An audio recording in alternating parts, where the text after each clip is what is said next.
The bloodstain on her doorstep was still warm when Jessa Dawson opened the door at 3 in the morning, her breath catching at the sight of a man collapsed against her cottage wall, his white hair matted with crimson, his skin pale as moonlight.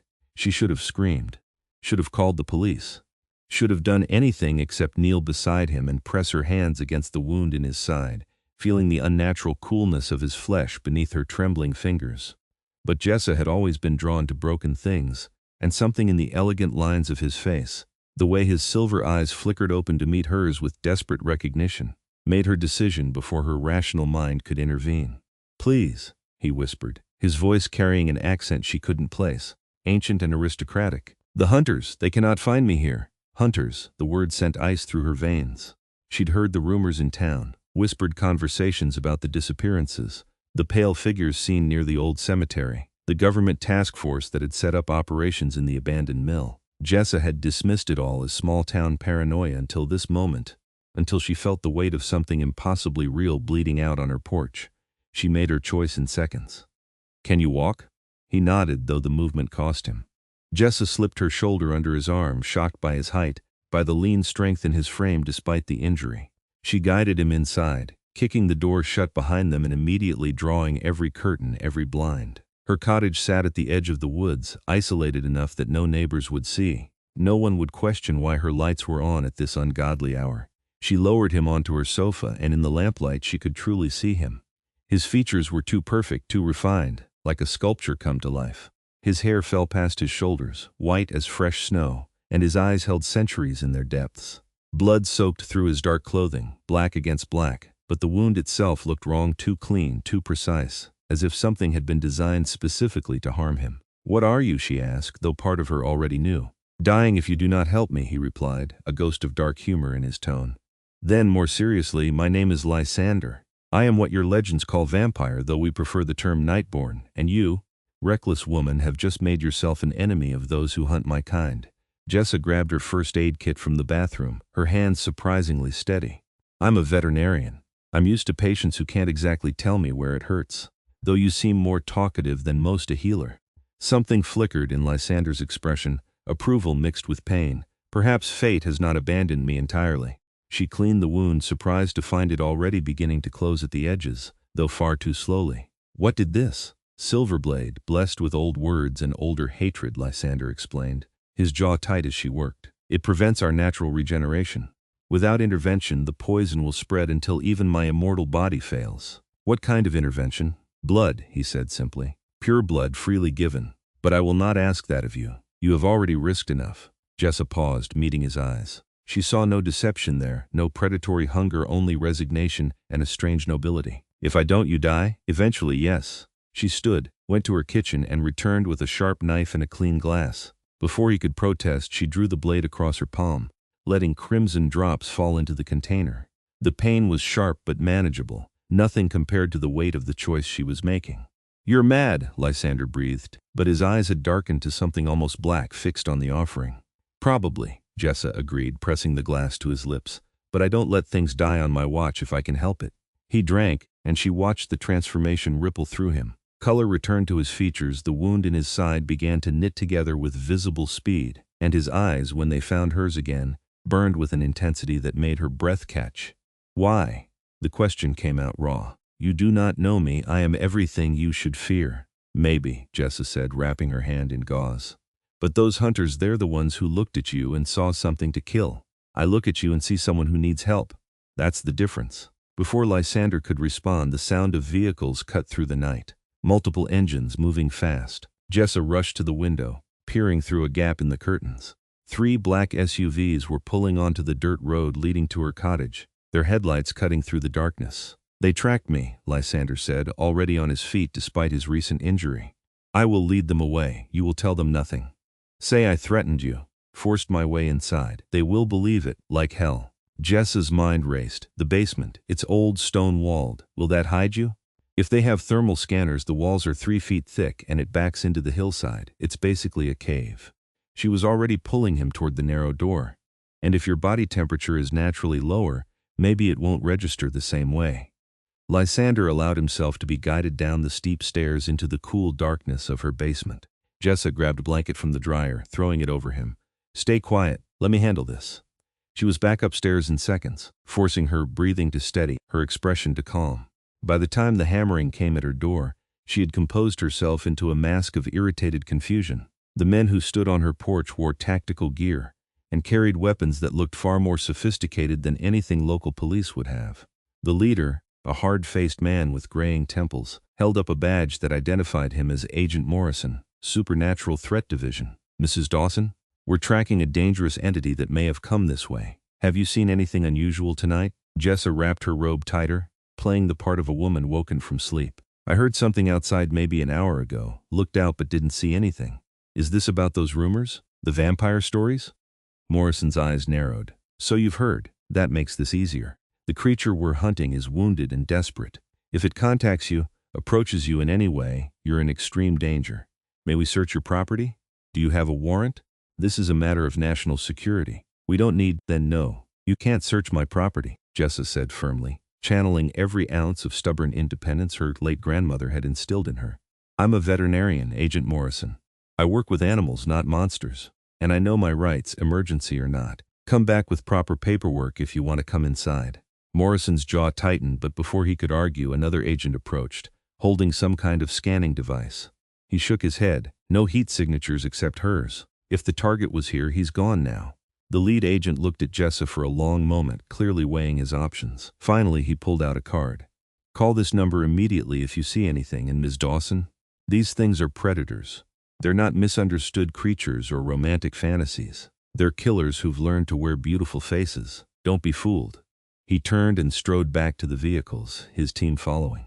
Jessa watched them drive away, her heart hammering so hard she thought it might crack her ribs. Only when the sound of engines had faded completely did she allow herself to return to the basement. Lysander stood at the base of the stairs, his expression unreadable. You lied to federal agents for me, a stranger. A monster, by their definition. Are you? Jessa asked quietly. A monster. I have lived over 800 years, Lysander said, his voice soft but carrying the weight of centuries. I have killed. I have taken blood. I have done things that would horrify you. But I have also protected, preserved, and honored the ancient laws that keep my kind from becoming the mindless beasts your hunters imagine us to be. Why were they after you specifically? Because I am Lysander Ravenshade, younger brother to Draven Ravenshade, king of the Nightborn court. He said it without arrogance, simply stating fact. For the past 6 months, someone has been feeding information to the hunters, revealing our havens, our movements. Tonight was meant to be a diplomatic meeting with a human liaison, someone who claimed they could help broker peace. It was an ambush. I barely escaped. Jessa sank onto the bottom step, processing this. Your brother, does he know where you are? He knows I fled toward human territory, but I used the last of my strength to cloud my trail, to make it impossible for anyone hunter or Nightborn to trace me here. I did not want to bring war to his doorstep. Lysander's expression darkened. Or yours, though I seem to have failed in that regard. They're gone for now, Jessa said. But they'll be back. What happens when the sun comes up? I will be significantly weakened. Not helpless, but vulnerable. And if they return with their scanners during daylight hours, he didn't need to finish the thought. Jessa stood, decision made. Then you stay here. Out of sight, out of reach. I'll keep up my normal routine, go to work, act like everything's fine. They'll be watching, but if I give them nothing to suspect, eventually they'll move on. You would risk yourself for me, when we have only just met. She looked at him, at this impossibly beautiful creature who carried himself with such dignity, even in these circumstances. You asked me why earlier. The truth is, I've spent my whole life watching things die, animals brought to me too late, creatures suffering because of human cruelty or neglect. When I saw you on my porch bleeding and desperate, you know what you reminded me of? Every wounded creature I've ever tried to save, and I don't give up easily. Something shifted in Lysander's expression, a crack in his regal composure. You see me as something to be saved. I see you as someone who deserves a chance. There's a difference. For a long moment they simply looked at each other, and Jessa felt the air between them charged with something she couldn't name. Then Lysander bowed, a gesture of such old-world grace that it took her breath away. Then I am in your debt, Jessa Dawson, and I swear to you, on my honor and my blood, that you will not regret this kindness. The next 3 days fell into a careful rhythm. Jessa went to work at the veterinary clinic in town, enduring the whispered conversations about the increased hunter presence, the roadblocks, the rumors of vampires hiding in plain sight. Agent Morrison visited her clinic on the second day, ostensibly to warn her again, but really to gauge her reactions. She treated him with cool professionalism and gave him nothing. At home, she discovered that living with a vampire prince was nothing like the stories suggested. Lysander was unfailingly courteous, keeping to the basement during daylight hours, emerging only after sunset. He needed to feed small amounts of blood, which Jessa provided from her own wrist despite his protests, arguing that it was safer than him hunting and potentially being spotted. Each feeding was an exercise in trust and restraint. Lysander would take her hand so gently, his cool fingers against her pulse point, and then the sharp sting of his fangs, followed by a pull that was more intimate than anything Jessa had ever experienced. He never took more than necessary, always stopping before she felt lightheaded, always treating the puncture marks with a tenderness that made her chest ache. "You taste of sunlight," he told her once, his voice rough after feeding. "Of life and warmth and everything my kind lost when we turned from mortal paths. It is intoxicating." "Should I be worried?" Jessa asked, only half joking. "No." Lysander released her wrist, though his thumb stroked over the healing marks with something like reverence. "Your blood is healing me, yes. But it is your courage that sustains me, your defiance of fear, your stubborn insistence on kindness. These are rarer gifts than you know." On the fourth night, everything changed. Jessa woke to find Lysander standing at her bedroom window, his posture rigid with tension. She sat up, instantly alert. "What is it?" "Hunters circling the perimeter. They have not approached yet, but they are positioning for something." He turned to face her, and in the moonlight streaming through the window, he looked every inch the prince he claimed to be: dangerous, beautiful, otherworldly. "They will raid at dawn. Standard protocol strike when I am weakest." "How do you know?" "I can hear them. Their heartbeats, their whispered communications. Vampire senses are acute." His jaw tightened. "I will not let them harm you for harboring me. I will surrender myself before that happens." "Absolutely not." Jessa was out of bed, her mind already racing through possibilities. "There has to be another way. Can you contact your brother?" "Not without revealing our location to anyone listening. The Nightborn have ways of tracking magical communications." He moved toward her, placing his hands on her shoulders. The touch was electric, grounding. "Jessa, listen to me. You have given me time to heal, strength to survive. That is more than I had any right to expect. But I will not purchase my life with yours, and I won't let you walk into a death trap when there might be alternatives," she shot back. "You said someone's feeding information to the hunters, someone who knows your movements, your people. What if we could figure out who? What if we could stop them? That would require resources I do not currently have. Access to the court, to my brother's intelligence network, then we get you that access." Jessa grabbed her phone, pulling up a map. "You said you can't communicate magically. What about technology? Can they track a regular cell signal?" Lysander blinked, clearly not having considered this. "I know. Our tracking methods are supernatural in nature. We have not adapted well to human technology, then that's our advantage." Jessa was already pulling on clothes, throwing a jacket over her shoulders. "We drive to the next town, use a burner phone, make contact with your brother. The hunters are watching this location, let's give them something to watch while we're not here. You would flee with me?" It wasn't a question, but Jessa answered anyway. "I'd rather run with you than watch them drag you away in chains." "Call me crazy, I believe I called you reckless," Lysander said. But there was warmth in his tone now, something that might have been admiration. "Very well. But we must move quickly and carefully. They will have sentries, watchers." They left through the basement, using an old root cellar exit that emerged in the woods behind Jessa's cottage. The night was cold and moonless, perfect cover as they made their way through the trees. Lysander moved like a shadow, absolutely silent, and Jessa did her best to follow his lead. More than once, his hand shot out to stop her, his enhanced hearing catching sounds she couldn't perceive: footsteps, the click of a safety being released, the crackle of radio communication. It took them nearly an hour to reach where Jessa had hidden her truck, parked at an old logging trail a half-mile from her property. They climbed in and she drove without headlights until they'd put significant distance between themselves and the cottage, only then flicking them on and accelerating toward the highway. "They will search your home," Lysander said quietly. "They will destroy what they find, looking for evidence of my presence." "It's just stuff," Jessa replied, though her hands tightened on the steering wheel. "I can replace stuff. I can't replace lives." They stopped at an all-night convenience store in a town 40 miles away. Jessa bought a burner phone with cash while Lysander waited in the truck, his hood pulled up, his striking features hidden. Back in the vehicle, she handed him the phone. "What's your brother's number?" "He does not have a phone." But I know someone who does my brother's chief advisor, Castellan. He will relay the message. Lysander dialed from memory, his fingers surprisingly deft on the small device. The call was answered on the second ring, and Jessa heard a male voice, sharp with surprise and relief, speaking in a language she didn't recognize. Lysander responded in the same tongue, his tone urgent. The conversation lasted perhaps 5 minutes before he ended the call. He will send aid, Lysander said, already removing the phone's battery. But it will take time. Castellan says the court is in chaos. 3 more havens have been compromised in the last week, and my brother is dealing with threats of uprising from younger Nightborn who want to abandon the peace accords and wage open war on humanity. Because they think all humans are like the hunters, Jessa said softly. Can you blame them, when those hunters are the only humans most of my kind ever encounter?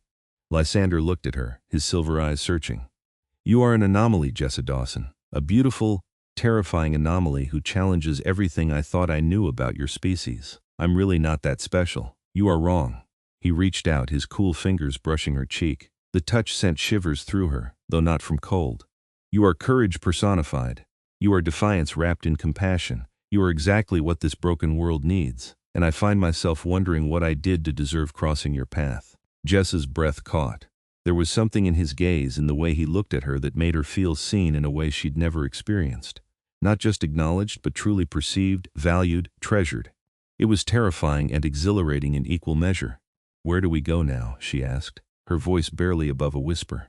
Castellan said there is a safe house maintained by Nightborn sympathizers. It is in the city, 2 hours from here. We can wait there until my brother sends his personal guard to retrieve us. He hesitated. But Jessa, once we step into that world, once you enter a Nightborn haven, there is no easy return to your normal life. The hunters will mark you as a collaborator. You will become what they hunt. Then I guess I'm choosing a side, Jessa said, starting the truck again. Let's go. The safe house turned out to be a penthouse apartment in the heart of the city, all dark stone and Gothic elegance hidden behind a facade of modern luxury. The woman who met them at the door was striking pale skin, silver hair cut in a sharp bob, wearing designer clothes that probably cost more than Jessa's truck.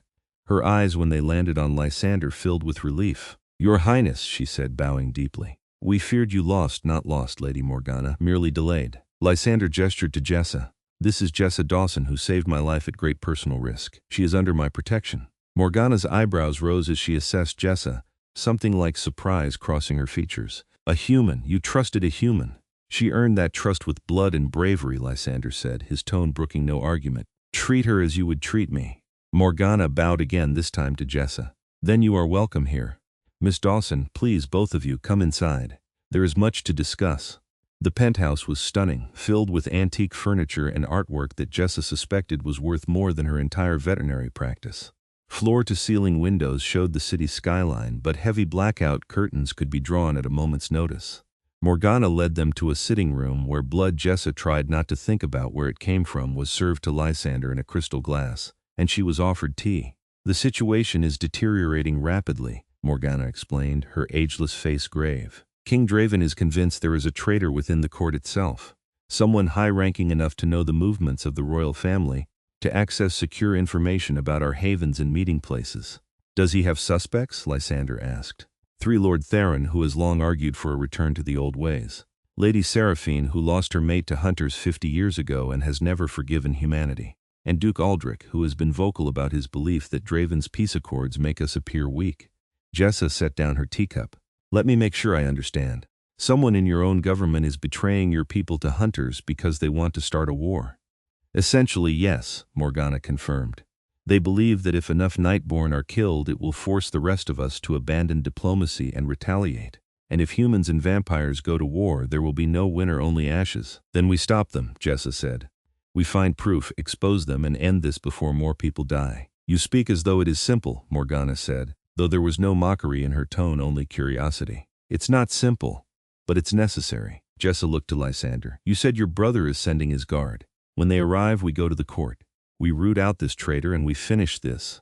You would walk into the heart of Nightborn power? Lysander's voice was soft, almost wondering. You understand what that means, the danger, the scrutiny? My brother's court is not a safe place for humans. Is it safe for you right now? Jessa countered. Because from where I'm sitting, you're all in danger until this gets resolved. And I didn't come this far to back down now. Lysander stood, crossing to her in 3 long strides. He knelt before her chair, taking her hands in his cool ones, and the gesture was so unexpected, so humble that Jessa's breath caught. "I do not deserve you," he said quietly, "but I find myself grateful beyond measure that fate brought you to me. If you truly wish to see this through, I will protect you with my life. I swear it on my name, my honor, and my blood." "I'll hold you to that," Jessa said, her voice shaking slightly, "but I expect you to let me help. I'm not just some damsel who needs protecting." "No," Lysander agreed, his lips curving into the first genuine smile she'd seen from him. "You are a warrior in healer's clothing, and I find that combination devastatingly attractive." The moment stretched between them, charged with an electricity that made Jessa's skin tingle. She was acutely aware of how close he was, of the way his thumbs stroked over her knuckles, of the intensity in his silver eyes. Part of her wanted to lean forward to close the distance between them, to discover if his lips were as cool as his hands or if they held some warmth reserved for moments like this. "Your Highness," Morgana interrupted, her tone apologetic but firm.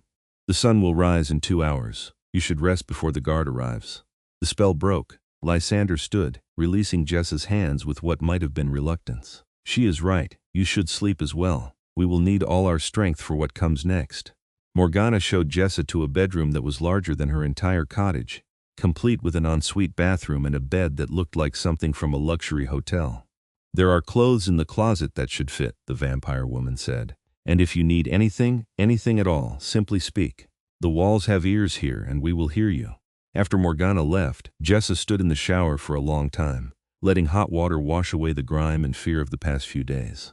Her hand still bore the faint scars where she'd cut herself to feed Lysander, and her wrist showed the barely visible marks of his fangs. Evidence of choices made, of lines crossed, of a life irrevocably changed. She should be terrified, should be questioning every decision that had led her here. Instead, she felt alive in a way she'd never experienced, as though she'd been sleepwalking through existence, until a bleeding vampire prince collapsed on her doorstep and woke her to a world of possibility and danger, and something that felt remarkably like purpose.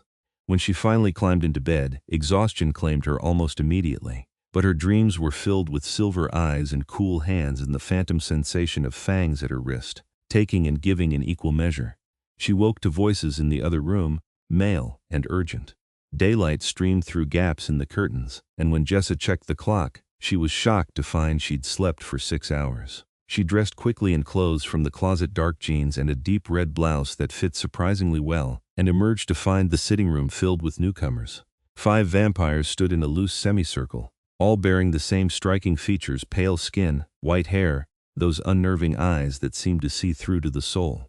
But the one who commanded immediate attention stood at the center, taller than the others, his bearing radiating authority and barely leashed power. King Draven Ravenshade looked like a darker, more dangerous version of his brother. Where Lysander was beautiful in an elegant, refined way, Draven was beautiful in the way of a drawn blade, sharp, lethal, magnificent. His eyes found Jessa immediately, and she felt the weight of his regard like a physical thing. "So this is the human who saved my brother's life," Draven said, his voice a deep rumble that seemed to resonate in her bones. "Jessa Dawson, veterinarian and apparent saint. My brother says you risked everything for him." "I risked what needed to be risked," Jessa replied, fighting to keep her voice steady.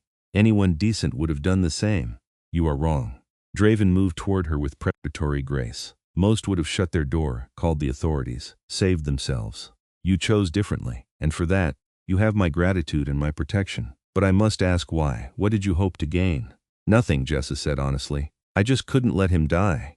Draven studied her for a long moment, then turned to Lysander, who stood near the window. "Brother, it seems you have found something rare. Guard it well." "I intend to," Lysander said, and there was something in his tone, in the way he looked at Jessa, that made heat rise in her cheeks. "Now to business." Draven gestured, and the other vampires moved to form a council of sorts. "Morgana has briefed me on what you know. The traitor must be identified and dealt with before more lives are lost, Nightborn and human both. I have a plan, but it will require bait." "You mean to draw them out?" Lysander said. "Using what?" "Using you." Draven's expression was grim. "Word will be sent to the court that you have been found, that you survived the ambush and are returning. Our traitor will know this is their last chance to eliminate you before you can provide testimony about what happened that night. They will have to act, and walk into your trap," Jessa said, understanding. "But won't they suspect that?" "They will," Draven agreed, "which is why you will accompany him. A human, trusted enough to have sheltered him, brought into the court as a guest."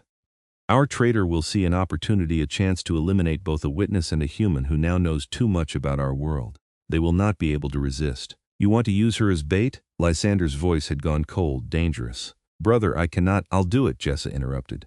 Both vampires turned to stare at her. If it ends this, if it saves lives and stops a war, I'll do it. You do not understand what you are agreeing to, Lysander said, crossing to her. The court is a nest of vipers, even on peaceful days. With a traitor in our midst, it will be exponentially more dangerous. You could be killed, Jessa. Easily, and if I don't help, how many others will die? She met his eyes steadily. You said yourself that someone's trying to start a war. How many humans will be caught in the crossfire? How many of your people will be hunted down? I can help stop that, so I will. Draven smiled, though it was more a baring of fangs. I begin to see why my brother is so taken with you. Very well, Jessa Dawson. You will be presented as Lysander's guest and protector. The court will be told that you saved his life and that he has vouched for you. This will grant you some protection under our laws. But understand, if our traitor moves against you, there will be a moment where you are in genuine danger. We will be watching, but we cannot prevent all harm without revealing the trap. I understand, Jessa said, though her heart hammered against her ribs. I do not like this, Lysander said flatly. There must be another way. There is not, brother, and I think your little human knows it. Draven gestured to his guard. We leave within the hour, prepare yourselves. The next hour passed in a blur of preparation. Morgana provided Jessa with what she called appropriate attire for the court, a dress of deep midnight blue that hugged her figure before flowing to the floor, elegant but allowing for movement. The vampire woman also gave her a small silver pendant. Press this if you are in immediate danger, Morgana instructed. It will alert us to your location, but use it only in true emergency. Once you trigger it, our hand will be shown. Lysander found her as she was fastening the pendant around her neck. He looked resplendent in formal attire, a long coat over dark clothes, every inch the prince. But his expression was troubled. You can still refuse this, he said quietly. My brother would be disappointed, but he would understand. I would spirit you away, take you somewhere safe until this is resolved, and spend however long wondering if I could have made a difference? Jessa shook her head. I'm scared, Lysander. I'd be stupid not to be. But I'm also sure this is the right thing to do. He reached out, cupping her face with both hands, his cool touch achingly gentle. You terrify me, Jessa Dawson. In all my 8 centuries, I have never met anyone who makes me feel the way you do. You make me want to be better, braver. You make me want to deserve the faith you place in me. And the thought of you in danger, of losing you when I have only just found you, it is unbearable. Then don't lose me, Jessa whispered. Protect me like you promised, and let me be brave enough to stand beside you. Lysander's forehead dropped to rest against hers, a gesture of such intimacy that Jessa's eyes fluttered closed.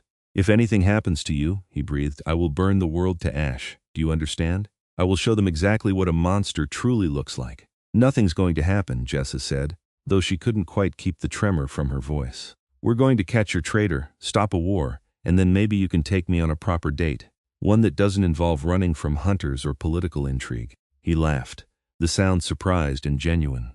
A date. When this is over, Jessa Dawson, I will court you as you deserve to be courted. I will show you wonders you cannot imagine. I will give you everything I am and everything I have if you will accept it. That sounds like forever kind of talk, Jessa said, opening her eyes to meet his gaze. You sure you want to make promises like that to someone you've known less than a week? I have lived 800 years, Lysander replied.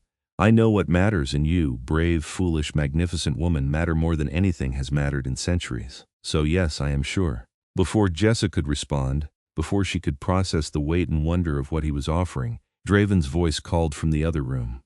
It is time, the sun has set, and the court awaits. The journey to the Nightborn court was nothing like Jessa expected. She'd imagined some gothic castle on a mountain, something from old vampire movies. Instead, they descended into the earth itself, through a hidden entrance in an abandoned subway station, down passages that grew steadily older and more ornate.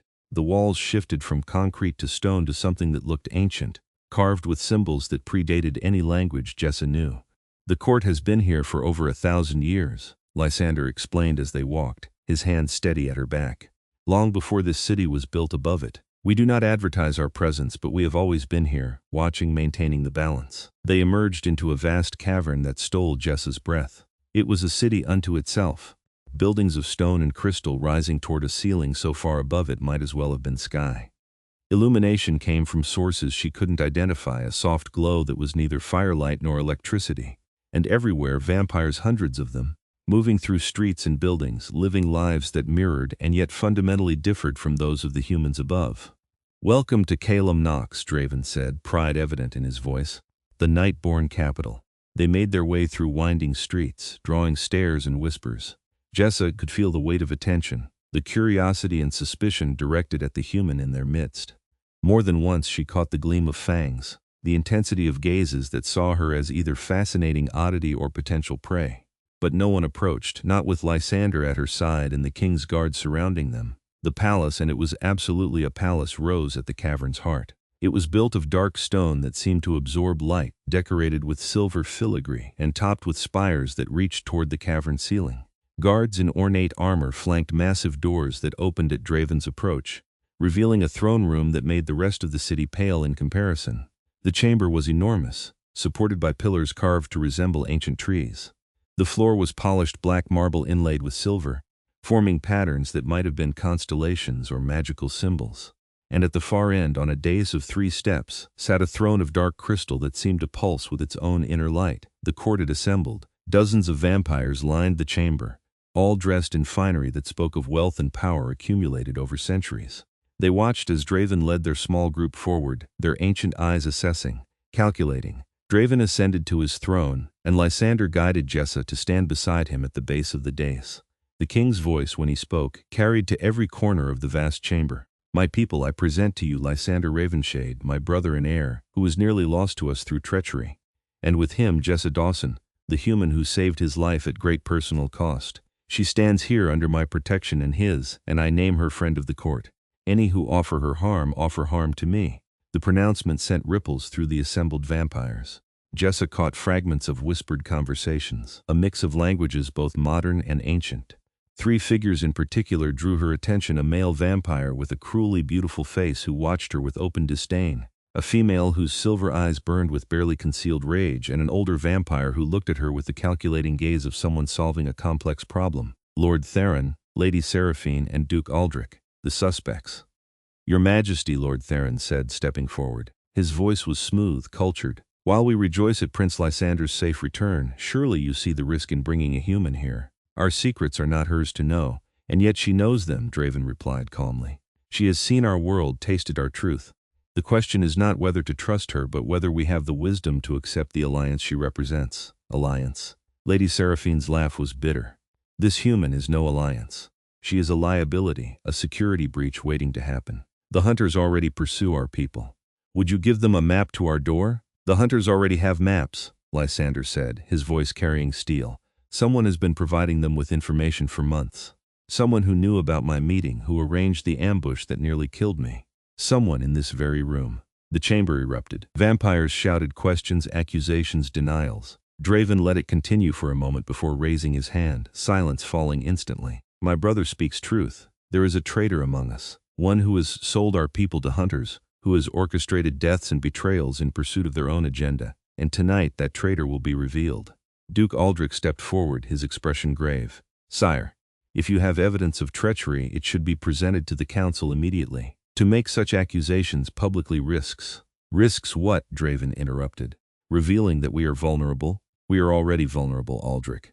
The question is whether we will face that vulnerability with honesty, or continue to pretend we are invincible while our people die." Jessa felt Lysander tense beside her. His hand found hers, squeezing gently, a warning or reassurance. She wasn't sure which. The atmosphere in the throne room had shifted, charged with tension that made her skin prickle. Every vampire there was a predator, and she was standing in the middle of a pack that smelled blood. "Prince Lysander," Lord Theron said, his tone deceptively mild. "Perhaps you could tell us exactly what happened the night you were attacked. Leave nothing out." It was a test, Jessa realized. A way to see what Lysander knew, what he might reveal. She caught the subtle shift in Seraphine's posture, the way Aldrich's eyes narrowed fractionally. All 3 suspects were listening intently, but one of them was listening for something specific: confirmation of what they'd done, or perhaps hope that their role remained hidden. Lysander began to speak, detailing the meeting location, the supposed human liaison, the moment the hunters had attacked. His voice remained steady, but Jessa could feel the rage beneath it, the memory of betrayal and pain. "The liaison was never there," Lysander said. "The entire meeting was fabricated. Only someone with access to the king's communication channels could have forged those messages. Someone trusted enough that their word would not be questioned. That describes half the court, Seraphine pointed out. You narrow your suspects not at all. Perhaps, Lysander agreed, but the hunters also knew my exact route of escape. They had positioned teams along every logical path from the ambush site. That information was not in any official communication. Only someone tracking me personally, someone who knew my habits and preferences, could have predicted my movements with such accuracy. Jessa watched the suspects carefully, looking for tells, for any hint of guilt or fear. Theron remained impassive, almost bored. Seraphine's anger seemed genuine, focused on Jessa rather than Lysander's accusations.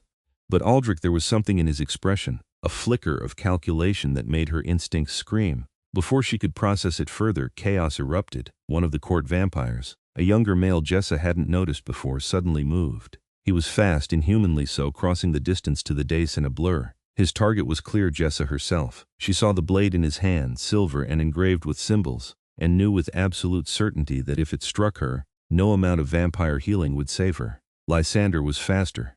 He moved between them, his own speed matching the attackers, and caught the blade with his bare hand. Silver burned his flesh, smoke rising from his palm, but he didn't let go. Instead, he twisted, disarming the attacker with brutal efficiency and throwing him backward into the arms of Draven's guard.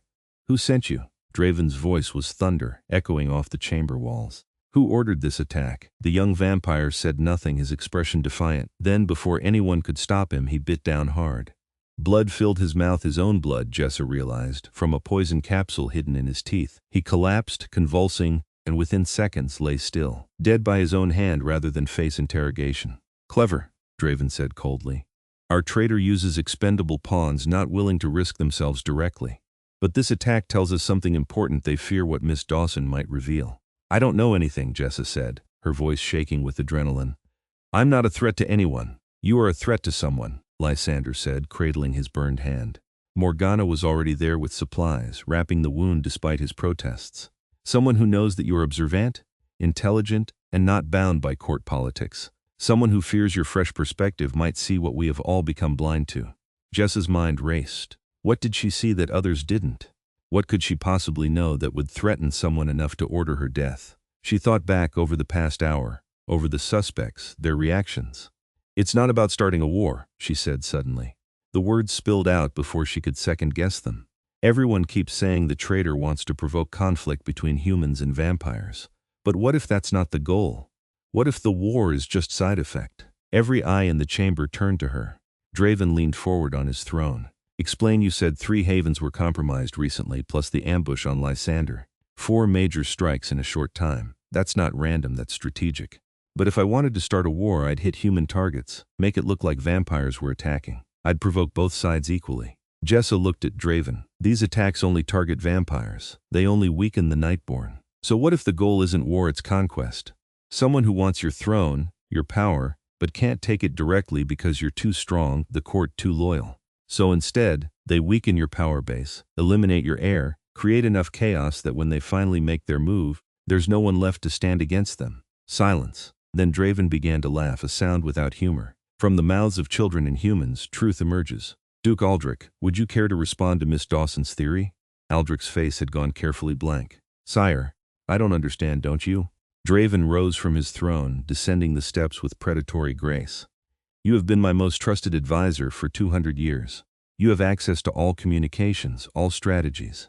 You know my brother's habits better than anyone except myself, and most tellingly, you are the only vampire old enough, powerful enough, to believe you could actually take my crown if the court was sufficiently weakened. This is absurd, Aldrich said, but Jessa caught the flash of fear in his eyes. You would take the word of a human over centuries of loyal service? I would take evidence over sentiment, Draven replied. He gestured, and several guards moved to surround Aldrich. When we examine the dead assassin's chambers, we will find communications linking him to you. When we trace the information fed to hunters, the trail will end at your door.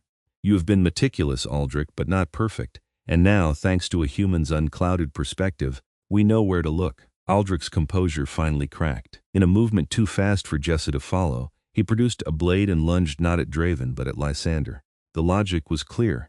If he couldn't win, he would at least eliminate the heir, leaving the court in chaos. But he'd forgotten about Jessa. She moved on instinct, her veterinarian's reflexes honed by years of dealing with frightened, dangerous animals.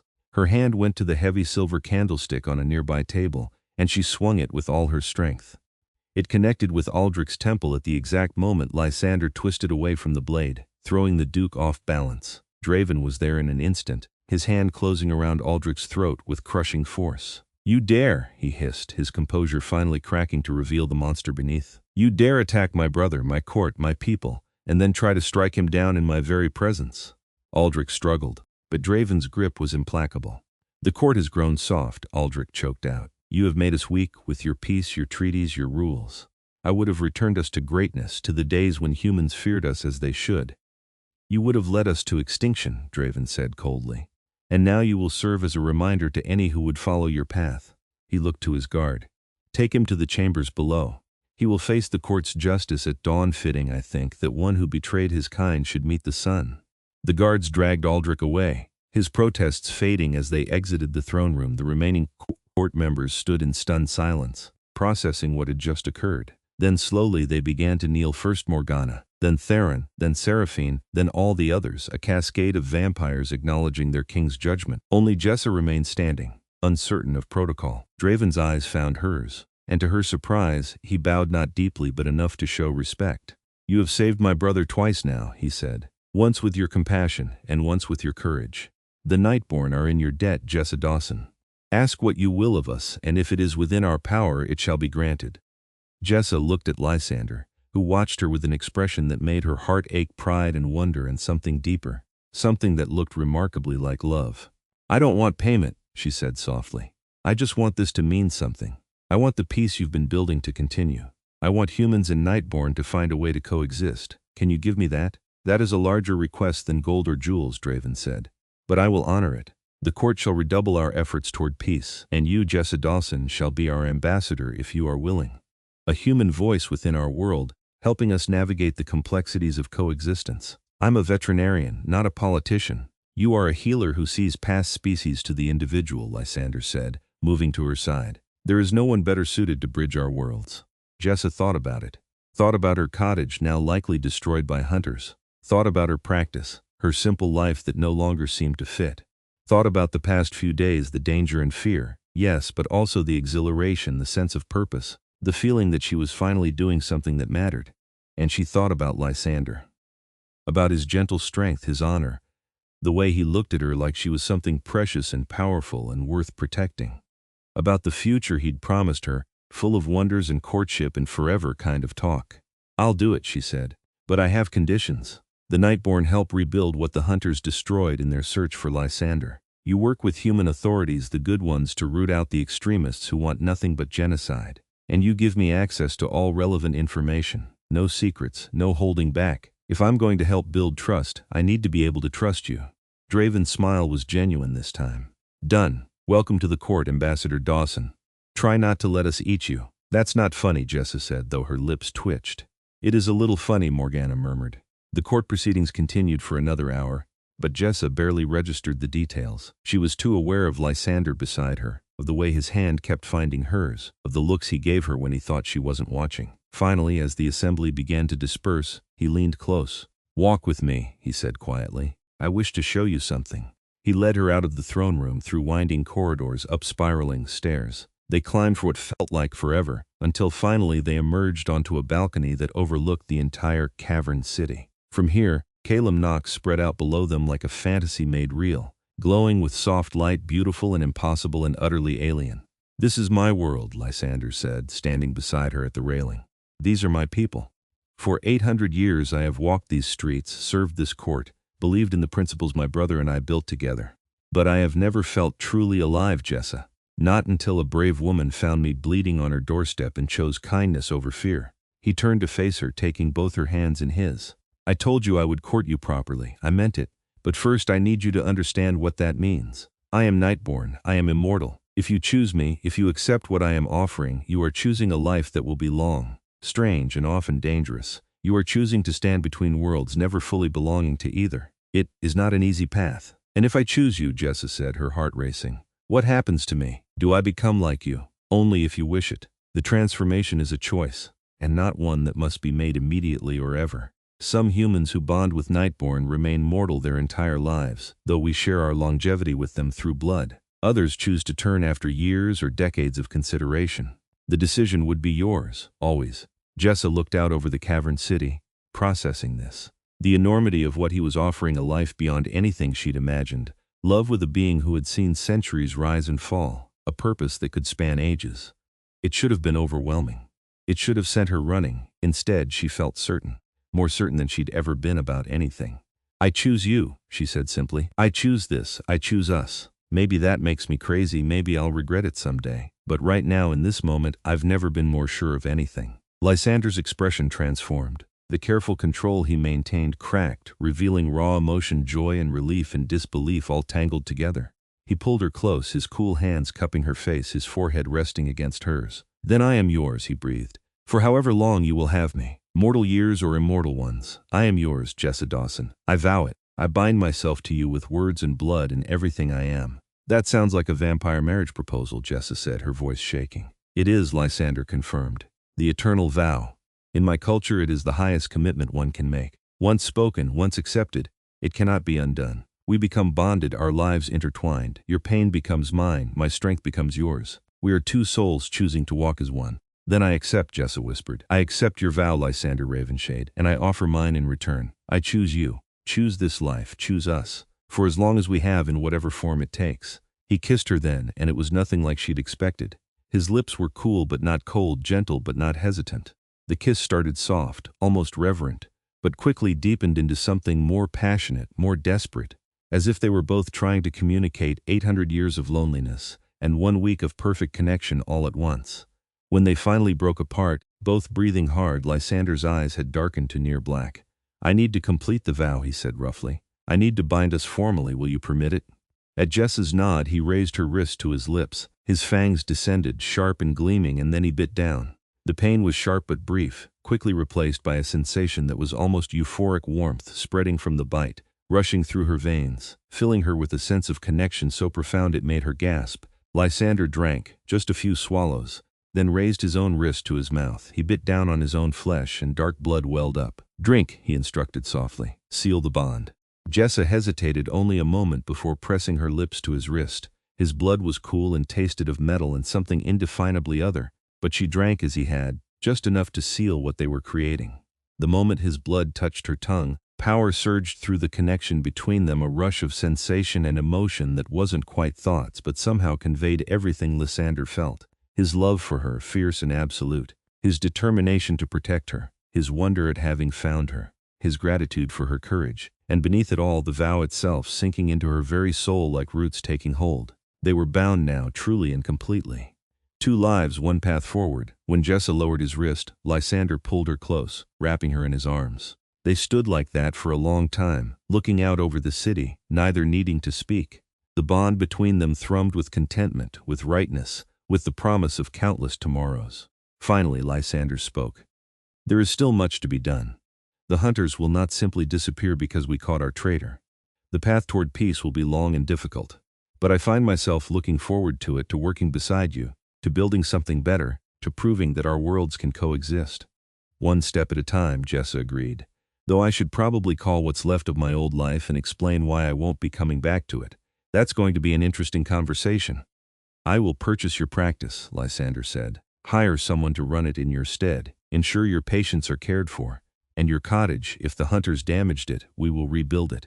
You should have a place in the sun, Jessa. I will not condemn you to darkness simply because I must live there. We'll figure it out, Jessa said, leaning into his embrace.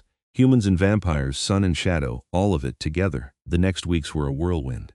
True to his word, Draven worked with human authorities to expose the hunter extremists who'd been operating outside the law. Several were arrested, and a new oversight committee was formed, one that included both human and Nightborn representatives.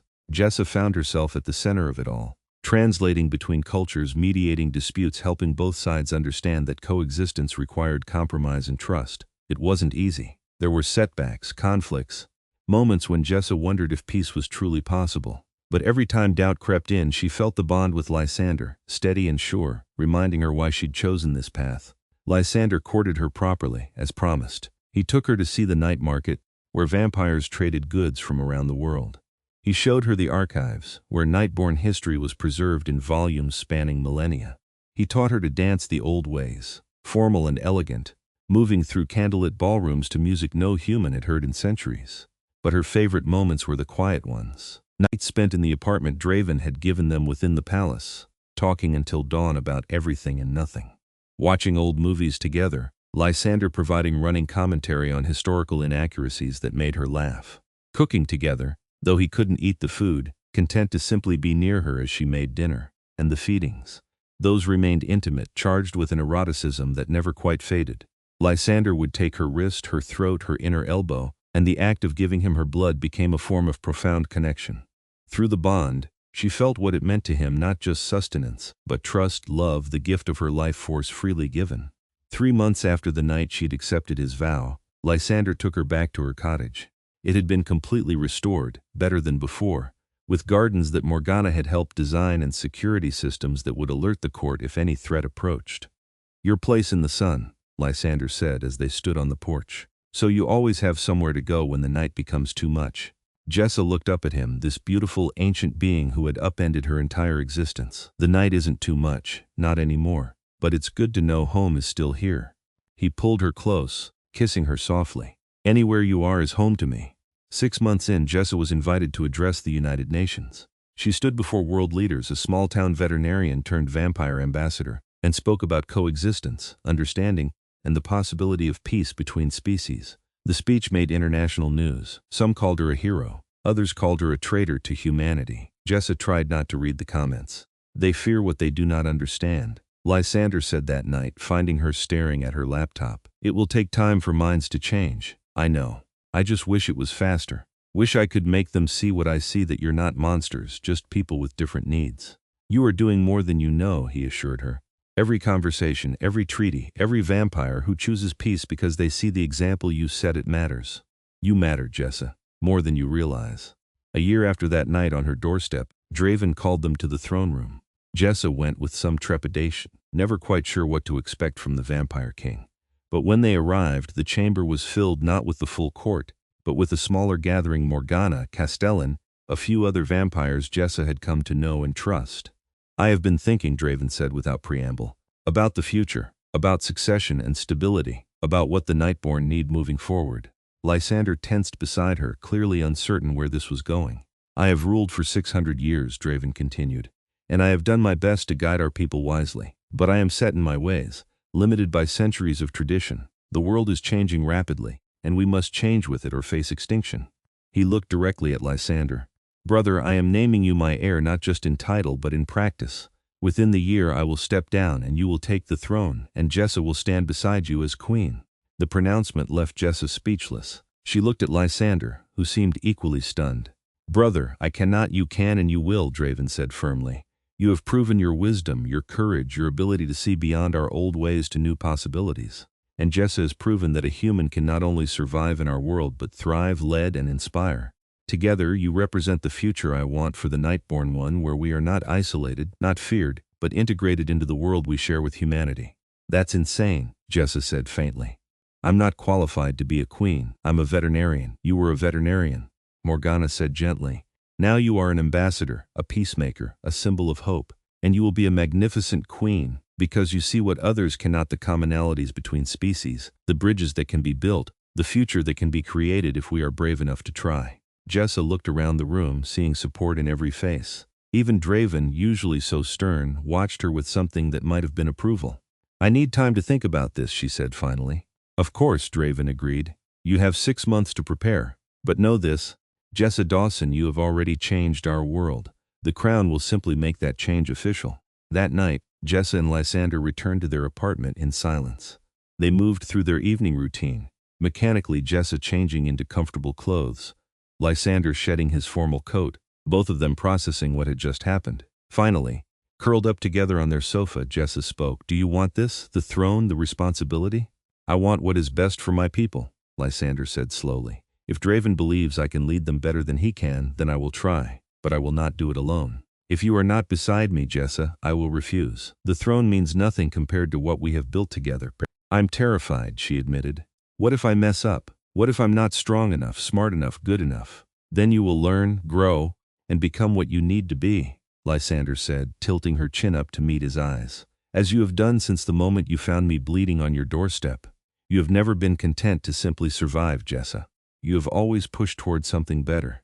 This is simply the next evolution of that drive. You really think I can do this? I know you can. You are the bravest person I have ever met, and I have met many across 8 centuries. You face down hunters, vampire politics, and ancient prejudices without flinching. A crown will be nothing compared to what you have already overcome. Jessa thought about that night, about the choice she'd made to help a stranger despite every logical reason not to.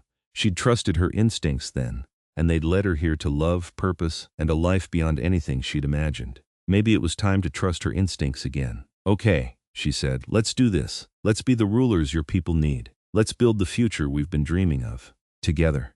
Lysander's smile was brilliant, beautiful, full of love and pride.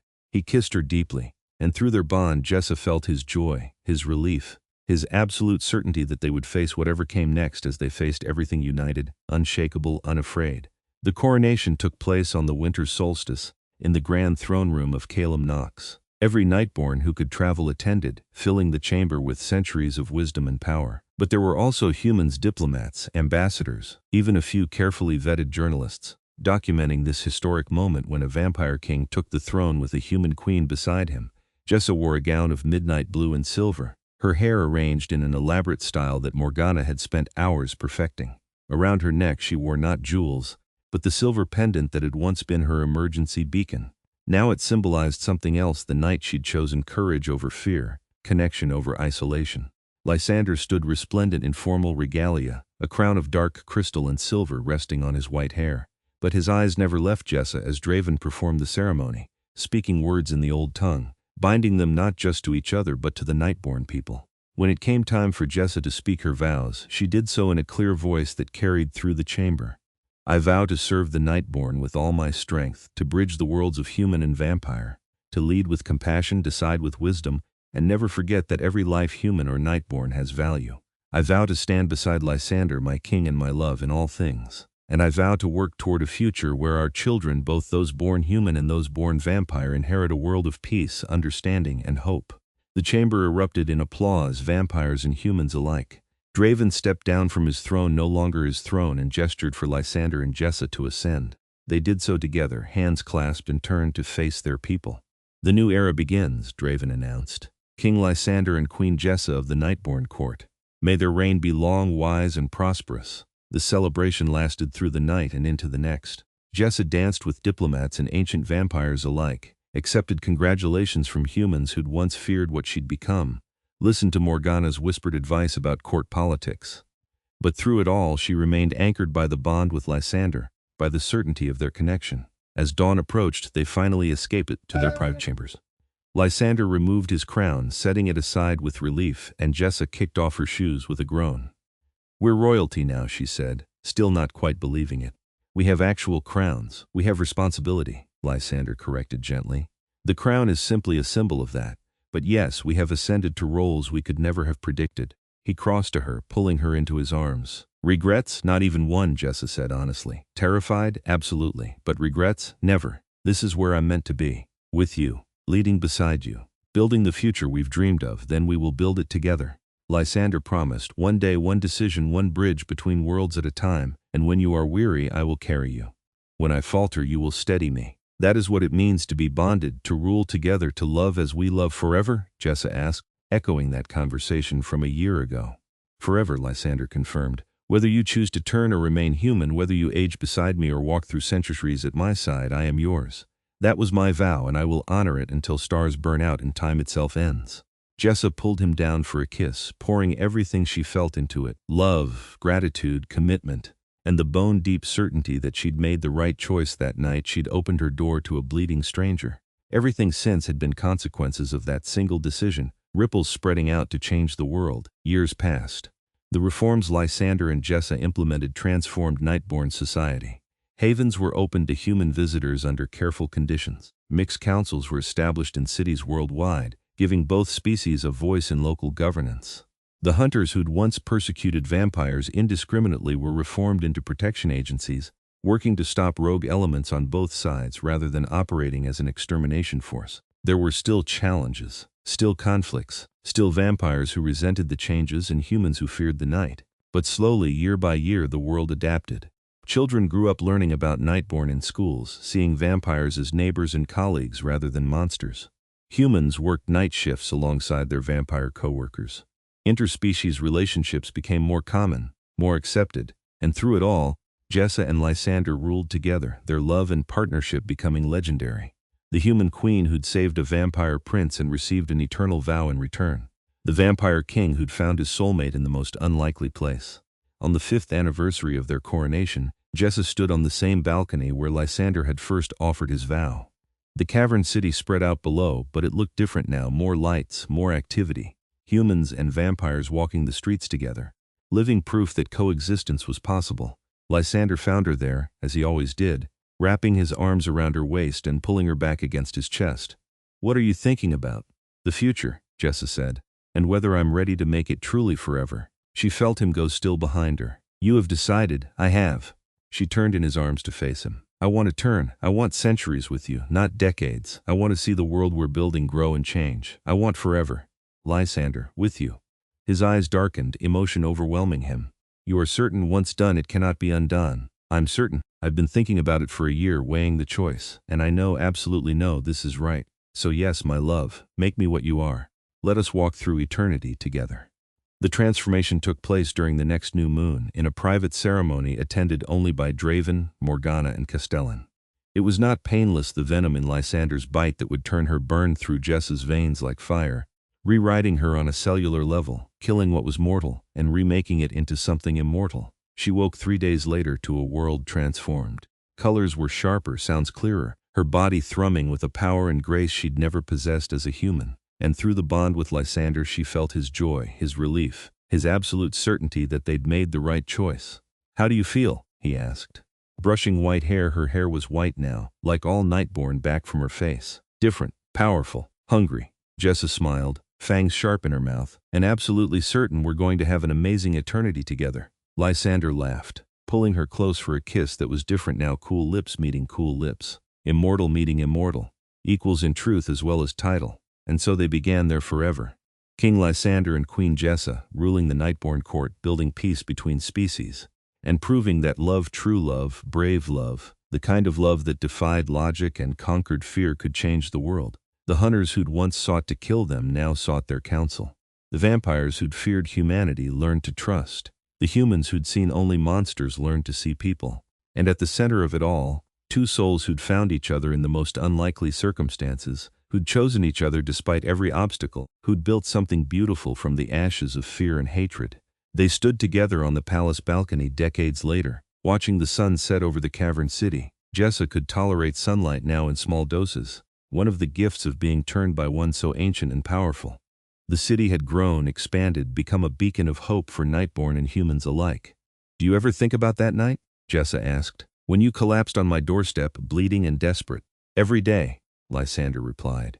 "I think about the woman who should have turned me away but chose kindness instead. I think about how close I came to never knowing you, never loving you, never building this life with you. And I am grateful, Jessa. Grateful beyond words that fate brought me to your door." "I'm grateful too," she said, leaning into him. "For all of it, the fear, the danger, the impossible choices. Because they led me here, to you, to us, to forever." He kissed her temple, his arms tightening around her. "My queen, my love, my Jessa, my king, my heart, my Lysander." And as the last rays of sunlight faded and night claimed the world, they stood together, two souls, one bond, infinite love ready to face whatever eternity brought. Together, always together, forever bound by the vow he'd offered and she'd accepted that night when everything changed. The night a wounded vampire prince found salvation on a stranger's doorstep. The night a lonely woman found purpose in an impossible choice. The night their worlds collided and merged, creating something neither could have imagined but both were brave enough to build. Their story became legend. The human who hid the vampire king's wounded brother from hunters. The vampire who repaid her with an eternal vow. And the love that transformed not just two lives but two entire species, proving that the bravest act is always choosing connection over fear, hope over hatred, love over everything. They ruled for centuries, side by side, heart to heart, and when historians look back on the era that changed everything, they always return to that single night, that single choice. That moment when Jessa Dawson opened her door and found not a monster but a future. And they lived, truly lived, happily ever after.